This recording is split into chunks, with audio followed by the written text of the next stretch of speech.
कहानी की शुरुआत एक नौजवान आदमी से होती है जो ड्यूटी के दौरान काम करने की बजाय आराम से समय काट रहा था। लेकिन तभी उसके सिस्टम पर एक अजीब और रहस्यमयी सिग्नल आया। यह देखकर उसने तुरंत अपने बॉस को फोन लगाया। शुरुआत में बॉस काफी गुस्से में था, लेकिन जैसे ही उसने वह सिग्नल सुना तभी उसकी सारी नींद उड़ गई, क्योंकि वह कोई आम सिग्नल नहीं था बल्कि स्पेस से आ रहा एक एलियन सिग्नल था। पहली नजर में ऐसा लगा जैसे इंसानों ने आखिरकार एलियंस का पता लगा लिया है। लेकिन जब सिग्नल की दूरी मापी गई तब सभी के होश उड़ गए, क्योंकि वह करीब 3,70,000 किलोमीटर दूर चांद के आसपास से आ रहा था। शुरुआत में किसी को इस पर विश्वास नहीं हुआ, लेकिन जल्द ही साफ हो गया कि एलियंस वाकई धरती की तरफ बढ़ रहे हैं। हालात इतने गंभीर थे कि टीम के लोग नाश्ता छोड़कर तुरंत रक्षा मंत्रालय को खबर देने पहुंच गए। लेकिन वहां जो जानकारी मिली उसने सबको और ज्यादा डरा दिया। जांच में पता चला कि उस एलियन स्पेसशिप की चौड़ाई 500 किलोमीटर से भी ज्यादा थी। इतना विशाल यान मानव इतिहास में पहले कभी नहीं देखा गया था। जल्द ही यह जानकारी सबसे ऊपरी अधिकारियों तक पहुंचा दी गई। जब तक राष्ट्रपति को इसकी जानकारी मिली तब तक वह विशाल यान अलग अलग हिस्सों में बंटना शुरू हो चुका था। उसके अंदर से कई छोटे छोटे यान बाहर निकल रहे थे, लेकिन कोई नहीं जानता था कि उनका असली मकसद क्या है। बस इतना पता था कि वे अगले 25 मिनट में पृथ्वी के वायुमंडल में पहुंचने वाले थे। राष्ट्रपति ने भी पहले कभी ऐसी स्थिति का सामना नहीं किया था, इसीलिए उन्होंने तुरंत प्रेस कॉन्फ्रेंस बुलाने का फैसला किया। लेकिन तब तक दुनिया के अलग अलग हिस्सों में मौसम बदलने लगा था। जहाँ जहाँ ये उड़न तश्तरियाँ पहुँची वहाँ वहाँ पूरा आसमान पीला पड़ने लगा। कुछ ही देर में दुनिया भर के न्यूज चैनल इस घटना की लाइव कवरेज करने लगे, क्योंकि इंसानी इतिहास में ऐसा नजारा पहले कभी नहीं देखा गया था। उधर सेना किसी भी तरह एलियंस के असली इरादों का पता लगाना चाहती थी, इसीलिए उन्होंने बातचीत के लिए एक शांति विमान उनकी तरफ भेजा। शुरुआत में सब कुछ नॉर्मल लग रहा था, लेकिन जैसे ही विमान उनके करीब पहुंचा तभी अचानक तेज आग की लपटों ने उसे अपनी चपेट में ले लिया और विमान पल भर में जलकर राख हो गया। जब यह खबर आग की तरह पूरी दुनिया में फैल गई तब लोगों को शांत करने के लिए अधिकारियों को सामने आना पड़ा। उन्होंने वही बेकार की बातें दोहराई, शांत रहें, घबराएं नहीं और बेवजह बाहर न निकले। लेकिन हालात अब कंट्रोल से बाहर थे, क्योंकि वे रहस्यमयी उड़न तश्तरियां घनी आबादी वाले इलाकों जैसे न्यूयॉर्क के सिटी सेंटर की तरफ बढ़ रही थी। सबसे डरावनी बात यह थी कि हर स्पेसशिप के ठीक नीचे कई बड़े बड़े शहर मौजूद थे। हालांकि कोई नहीं जानता था कि एलियंस आखिर करना क्या चाहते हैं, लेकिन डेविड नाम के एक टीवी इंजीनियर ने पहले ही उनके असली इरादे का अंदाजा लगा लिया था। जब एलियन यान पहली बार दिखाई दिए थे तभी उसने टीवी सिग्नल में कुछ छिपे हुए पैटर्न नोटिस कर लिए थे। उसे पता चल गया था कि बार बार आने वाले ये सिग्नल धीरे धीरे कम होते जा रहे थे, जिसका मतलब था कि यह कोई नॉर्मल सिग्नल नहीं बल्कि एक काउंटडाउन सिग्नल थे। डेविड ने अंदाजा लगाया कि एलियंस किसी बड़े ऑपरेशन की तैयारी कर रहे हैं। उसके हिसाब से इस काउंटडाउन के खत्म होने में सिर्फ 6 घंटे बचे थे। उसके बाद कुछ ऐसा होने वाला था जो पूरी दुनिया को हिलाकर रख देगा। हालांकि डेविड ने सही बात पकड़ ली थी, लेकिन उसकी बात पर किसी को यकीन नहीं हो रहा था। उसे समझ आ गया कि अब उसे किसी बड़े अधिकारी तक यह जानकारी पहुंचानी होगी। किस्मत से उसकी एक्स वाइफ कोनी व्हाइट हाउस में काम करती थी, इसलिए डेविड ने तुरंत उसे कॉल किया। लेकिन जैसे ही उसने बात शुरू की तब कोनी को लगा कि वह एक बार फिर कोई बेकार थ्योरी लेकर आया है, इसलिए उसने उसकी पूरी बात सुने बिना ही फोन काट दिया। ये देखकर डेविड गुस्से से भड़क उठा, लेकिन उसके पास समय बर्बाद करने का वक्त नहीं था, इसलिए वह तुरंत अपने पिता को साथ लेकर व्हाइट हाउस की तरफ निकल पड़ा। उसके पिता की पहचान की वजह से उन्हें अंदर आने की परमिशन मिल गई। इसके बाद कोनी ने डेविड के लिए राष्ट्रपति से मिलने का इंतजाम भी कर दिया। उसे सिर्फ 2 मिनट का समय मिला था, लेकिन उन्हीं 2 मिनटों में डेविड ने पूरी बात समझा दी। उसके मुताबिक एलियन इंसानों के कम्युनिकेशन सैटेलाइट का इस्तेमाल करके अपने सभी छोटे यूएफओ को लगातार कमांड भेज रहे थे। वह लंबे समय से उन्हीं एलियन सिग्नलों का डेटा एनालाइज कर रहा था और जो नतीजा उसके सामने आया उसने उसके होश उड़ा दिए। उसे पूरा भरोसा था कि अगले 28 मिनट में एलियंस कोई बड़ा कदम उठाने वाले हैं। दूसरी ओर सेना की कम्युनिकेशन टीम हेलीकॉप्टरों के साथ स्पेसशिप के पास पहुंच चुकी थी। उन्होंने एक विशाल लाइट जलाकर उनसे संपर्क करने की कोशिश की। तभी अचानक उस विशाल स्पेसशिप का एक हिस्सा धीरे धीरे खुलने लगा। कमांड रूम में बैठे सभी लोगों को लगा कि शायद एलियंस उनसे बातचीत करना चाहते हैं, लेकिन अगले ही पल स्पेसशिप से एक भयानक लेजर बीम निकली और दोनों हेलीकॉप्टरों को पल भर में हवा में ही उड़ा दिया।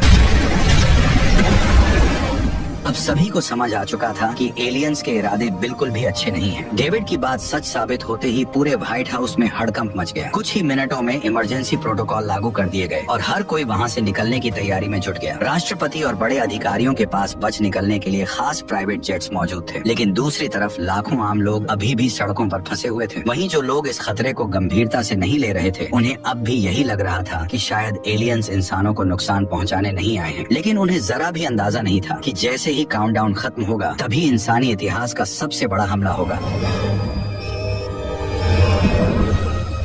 टाइम खत्म। अचानक स्पेसशिप का निचला हिस्सा धीरे धीरे खुलने लगा। नीचे खड़े लोगों को समझ नहीं आया कि आखिर होने क्या वाला है। तभी उसके अंदर से एक तेज रोशनी निकलनी शुरू हुई। अगले ही पल वो विनाशकारी बीम नीचे गिरी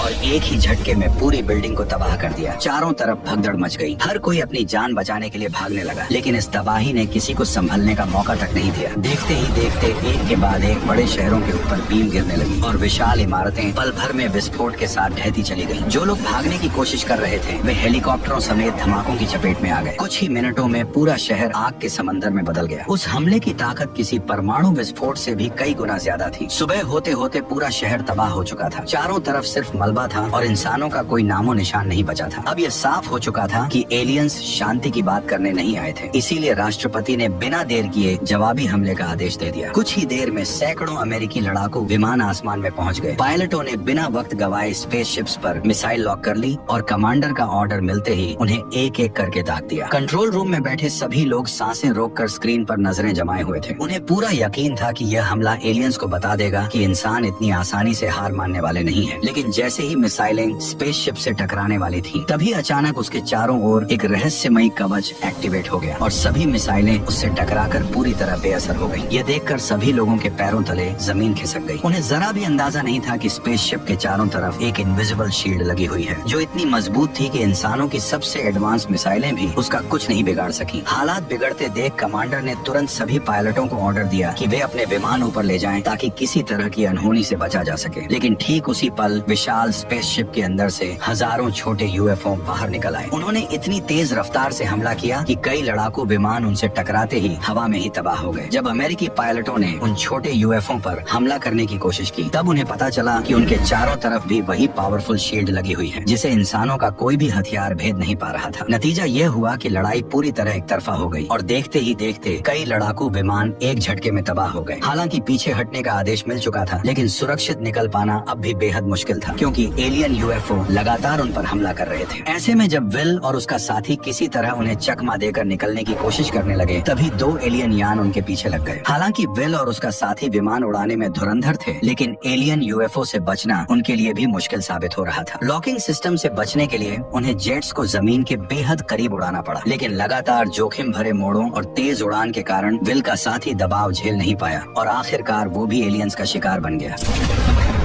इसके बाद एलियंस के झुंड ने आसपास के सैन्य अड्डों और एयरबेस को भी निशाना बनाना शुरू कर दिया, जिसकी वजह से कई एयरपोर्ट और रनवे पूरी तरह तबाह हो गए। उधर विल किसी तरह एलियन यूएफओ से पीछा छुड़ाने में लगा हुआ था। भले ही उसके पास उन्हें मार गिराने का कोई तरीका नहीं था, लेकिन वह जानता था कि उसे जाल में कैसे फंसाया जा सकता है। तभी अचानक उसकी नजर सामने खड़ी एक विशाल चट्टान पर पड़ी और उसके दिमाग में एक खतरनाक आइडिया आ गया। जैसे ही पीछा कर रही यूएफओ उसके बिल्कुल करीब पहुंची, विल ने अचानक पैराशूट खोल दिया और विमान से बाहर कूद गया। यूएफओ में बैठा एलियन कुछ समझ पाता उससे पहले ही खाली जेट चट्टान से टकरा गया। पीछे आ रही एलियन यूएफओ भी दिशा नहीं बदल पाई और पूरी रफ्तार से चट्टान में जा घुसी। आखिरकार काफी मशक्कत के बाद विल उस एलियन यूएफओ को मार गिराने में कामयाब हो गया, जिसके बाद उसका कॉन्फिडेंस 7वें आसमान पर पहुंच गया। वह बेखौफ होकर मलबे के पास पहुंचा और अपने हाथों से खुद यूएफओ का दरवाजा खोल दिया। इस तरह वह शायद पहला इंसान बन गया जिसने जिंदा एलियन को इतनी करीब से देखा था, लेकिन अब उसका विमान उड़ने की हालत में नहीं था, इसलिए उसे पैराशूट को घसीटते हुए वापस लौटना पड़ा। खुशकिस्मती से कुछ दूरी पर उसे कई गाड़ियां दिखाई दी और आखिरकार लिफ्ट मिल गई। उधर दूसरी तरफ राष्ट्रपति भी एक रहस्यमयी जगह एरिया 51 पहुंच चुके थे। ऊपर से देखने पर यह सिर्फ एक नॉर्मल सैन्य अड्डा दिखाई देता था, लेकिन जमीन के नीचे एलियंस पर सीक्रेट रिसर्च चल रही थी। चौंकाने वाली बात यह थी कि इसकी जानकारी खुद राष्ट्रपति को भी नहीं थी। वहाँ पहुँचते ही उनकी मुलाकात डॉक्टर ओकेन से हुई। तब उन्हें मालूम हुआ कि अमेरिका ने करीब 15 साल पहले एक एलियन जहाज पकड़ा था। शुरुआत में वैज्ञानिक लंबे समय तक उसकी जाँच करते रहे, पर उसकी एडवांस टेक्नोलॉजी को कोई समझ नहीं पाया। लेकिन हाल ही में उस जहाज का पावर सिस्टम अपने आप चालू हो गया। हालांकि वैज्ञानिक अब भी उसकी पूरी तकनीक नहीं समझ पाए थे, लेकिन कम से कम उन्हें यह पता चल गया था कि ये जहाज उड़ता कैसे है। इसके बाद डॉक्टर ओकेन उन्हें उस एलियन के पास ले गए जिसे सालों पहले पकड़ा था। हालांकि वह अब जिंदा नहीं था, लेकिन उनकी जांच के दौरान वैज्ञानिकों को एक चौंकाने वाली बात पता चली कि ये एलियंस आवाज या भाषा का इस्तेमाल नहीं करते थे, बल्कि सीधे दिमाग से दिमाग जोड़कर टेलीपैथी के जरिए बात करते थे। हालांकि सबूत के तौर पर उनके पास सिर्फ सिर्फ मरे हुए एलियंस के नमूने ही थे। लेकिन उसी समय विल एक जिंदा एलियन को पकड़कर बेस पर ले आया। यह खबर फैलते ही पूरे रिसर्च सेंटर में अफरा तफरी मच गई। डॉक्टर ओकेन के लिए यह किसी सपने जैसा था। उन्होंने तुरंत एलियन की जांच शुरू करवाई और उसका हेलमेट हटाने का फैसला किया। जैसे ही हेलमेट काटा जाने लगा तभी अचानक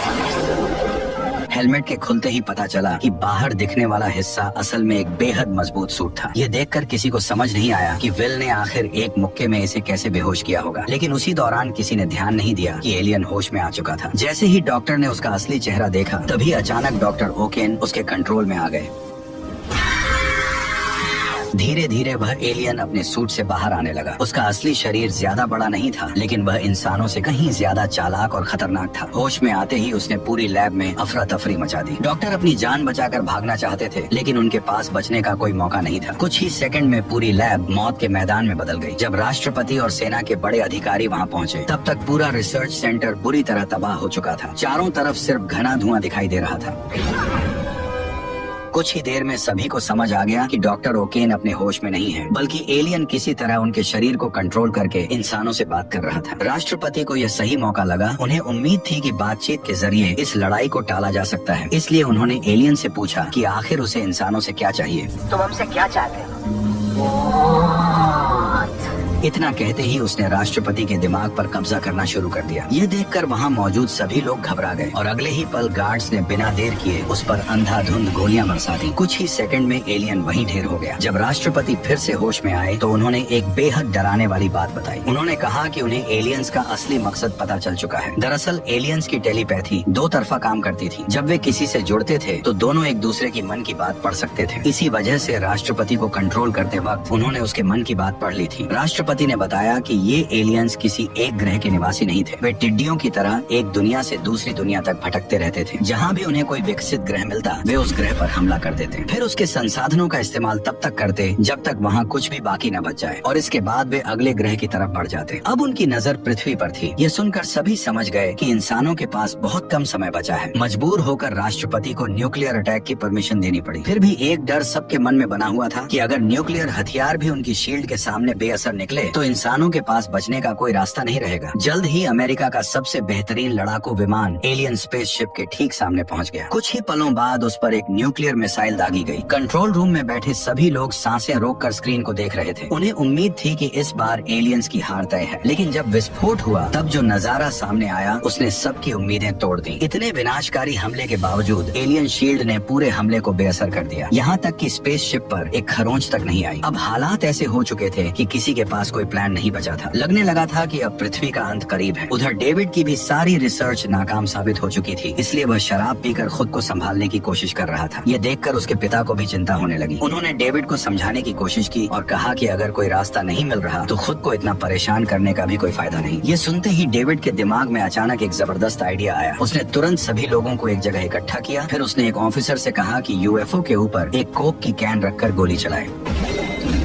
जैसा कि सभी को उम्मीद थी, गोली चलते ही यूएफओ की शील्ड ने उसे बेअसर कर दिया। ये देखकर किसी को हैरानी नहीं हुई, लेकिन अभी भी किसी को डेविड का असली प्लान समझ नहीं आया था। तभी डेविड कंप्यूटर पर कुछ टाइप किया और ऑफिसर से दोबारा गोली चलाने को कहा। इस बार गोली कैन से टकराते ही हवा में उछल पड़ी। ये देखकर वहाँ मौजूद सभी लोग हैरान रह गए। उन्हें समझ नहीं आया कि आखिर ये सब हुआ कैसे। तभी डेविड ने बताया कि भले ही एलियंस की टेक्नोलॉजी इंसानों से हजारों साल आगे हो, लेकिन उनका पूरा सिस्टम एक डिजिटल नेटवर्क की तरह काम करता है, और जैसे किसी कंप्यूटर नेटवर्क में वायरस घुसते ही पूरा सिस्टम गड़बड़ाने लगता है, वैसे ही उसने इस यूएफओ के सिस्टम में भी एक वायरस अपलोड कर दिया था। इसी वजह से उसकी शील्ड अपने आप डीएक्टिवेट हो गई। डेविड असल में यह साबित करना चाहता था कि एलियंस का सिस्टम भी हैक किया जा सकता है। इसके बाद उसने अपना असली प्लान बताया। वह इसी वायरस को एलियन मदरशिप के मेन सिस्टम में अपलोड करना चाहता है, क्योंकि एक बार वायरस वहाँ पहुँच गया तो नेटवर्क से जुड़े सभी यूएफओ और स्पेसशिप्स में वह अपने आप फैल जाएगा, और जैसे ही उनकी सारी डिफेंस शील्ड्स एक साथ बंद होंगी तभी इंसानों को उन पर हमला करने का मौका मिल जाएगा। लेकिन अब सबसे बड़ा सवाल यह था कि आखिर एलियन मदरशिप के अंदर घुसने का जोखिम कौन उठाएगा। तभी विल आगे आया और बोला कि वो यह मिशन करने के लिए तैयार है, लेकिन जिस एलियन स्पेसशिप का इस्तेमाल इस मिशन के लिए किया जाना था वह करीब 15 साल पहले क्रैश हुई थी, और किसी को नहीं पता था कि वह अभी भी उड़ने की हालत में है या नहीं। पता लगाने के लिए डेविड ने स्पेसशिप के क्लैंप्स हटाने को कहा। जैसे ही आखिरी क्लैंप हटा तभी अचानक पूरा स्पेसशिप अपने आप हवा में तैरने लगा। ये देखकर साफ था कि स्पेसशिप एकदम ठीक थी। बिना देर किए राष्ट्रपति ने एक ग्लोबल काउंटर अटैक प्लान तैयार किया। उन्होंने रशिया, चाइना, इंडिया समेत कई देशों की एयरफोर्स को तुरंत अलर्ट भेज दिया ताकि सभी मिलकर एक साथ हमला कर सके। इसी बीच एक किसान भी वहाँ पहुँच गया। वह कोई पायलट नहीं था, लेकिन वो फिर भी इस लड़ाई शामिल होना चाहता था क्योंकि सालों पहले एलियंस ने उसको किडनैप किया था और अब वह उनसे अपना पुराना हिसाब चुकता करना चाहता था। उधर राष्ट्रपति हमले से ठीक पहले अपना सबसे जोशीला भाषण देने वाले थे और सबसे खास बात यह थी कि उसी दिन इंडिपेंडेंस डे भी था। उन्होंने दुनिया भर के लोगों को संबोधित करते हुए कहा कि आज पूरी मानवता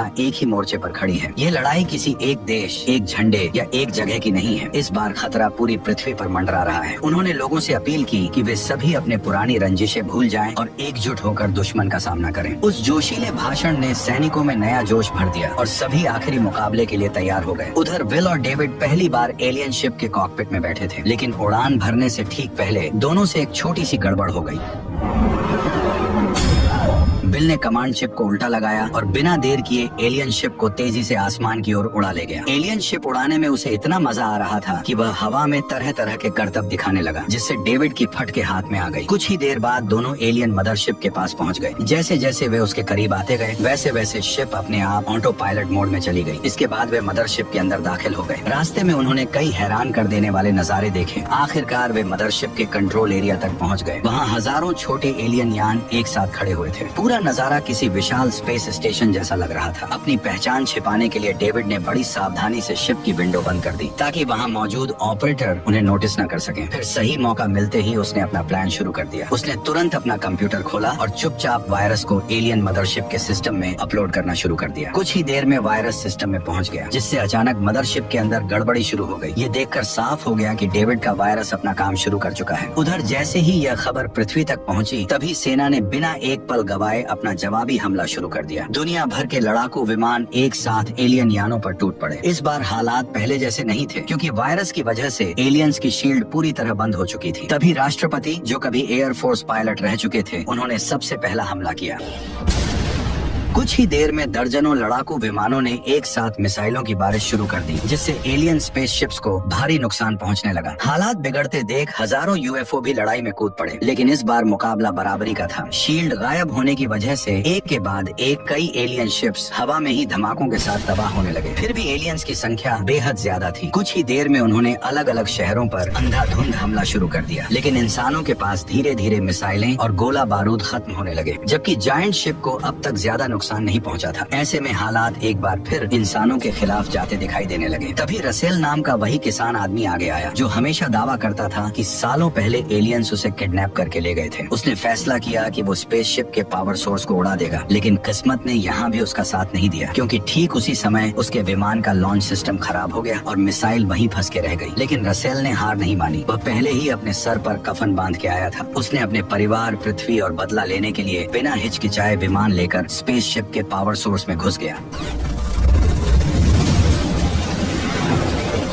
कुछ ही पलों में 500 किलोमीटर चौड़ी स्पेसशिप एक झटके में तबाह हो गई। मिशन सफल होते ही कमांड सेंटर ने तुरंत विल और डेविड को वापस लौटने का ऑर्डर दिया, लेकिन तभी एक नई मुसीबत खड़ी हो गई। उनका यान अभी भी मदरशिप के अंदर फंसा हुआ था। दोनों ने बाहर निकलने की हर मुमकिन कोशिश की, लेकिन कोई भी तरीका काम नहीं आया। इसी दौरान एक एलियन की नजर उन पर पड़ गई। उसने सिर्फ एक कमांड दी और शिप का विंडो कवर अपने आप खुल गया। खतरे को भांपते ही विल और डेविड तुरंत छिप गए, लेकिन एलियंस भी इतने बेवकूफ नहीं थे। अगले ही पल उनकी तलाश में एक सर्च टीम भेज दी गई। अब हालात देखकर लग रहा था कि दोनों का बच निकलना लगभग नामुमकिन है। इसलिए उन्होंने फैसला किया कि अगर मरना ही है तो दुश्मन को साथ लेकर मरेंगे। इसलिए उन्होंने बिना देर किए न्यूक्लियर मिसाइल दाग दी और वह सीधा एलियन कमांड सेंटर में जा घुसी। लेकिन धमाका होने से पहले ही पूरी मदरशिप बुरी तरह हिलने लगी। अचानक इस झटके से उनकी शिप का कंट्रोल बिगड़ गया और वह सिस्टम की पकड़ से निकल गई। ये देखकर दोनों की जान में जान आ गई। हालांकि राहत ज्यादा देर नहीं टिक सकी क्योंकि न्यूक्लियर बम फटने में अब सिर्फ 30 सेकंड बचे थे। ऐसे में विल और डेविड ने तुरंत वहाँ से निकलने का फैसला किया। दोनों पूरी रफ्तार से मदरशिप से भागने लगे। खुशकिस्मती से एलियन यान की स्पीड बेहद जबरदस्त थी। पीछे कई एलियन फाइटर्स उनका पीछा कर रहे थे। फिर भी वे किसी तरह उनकी पकड़ से बचते हुए मदरशिप से बाहर निकल आए और तभी वो हुआ जिसका पूरी दुनिया इंतजार कर रही थी। अगले ही पल विशाल मदरशिप एक भयानक विस्फोट के साथ उड़ गई। उस धमाके के साथ एलियंस का पूरा कंट्रोल सिस्टम एक झटके में तबाह हो गया। मदरशिप के खत्म होते ही पृथ्वी पर मौजूद बाकी एलियन शिप्स भी एक एक करके क्रैश होने लगी। कुछ ही मिनटों में दुनिया का सबसे बड़ा युद्ध खत्म हो गया और आखिरकार इंसानों ने नामुमकिन लगने वाली इस लड़ाई को जीत लिया। उधर विल और डेविड भी सुरक्षित पृथ्वी पर लौट आए और इसी के साथ इंडिपेंडेंस डे की ये शानदार कहानी यहीं खत्म हो गई। वैसे आपको ये वीडियो कैसी लगी कमेंट में जरूर बताना और अगर चैनल पर नए हो तो जल्दी से वो सब कर दो जो मैं चाहता हूँ। Okay bye.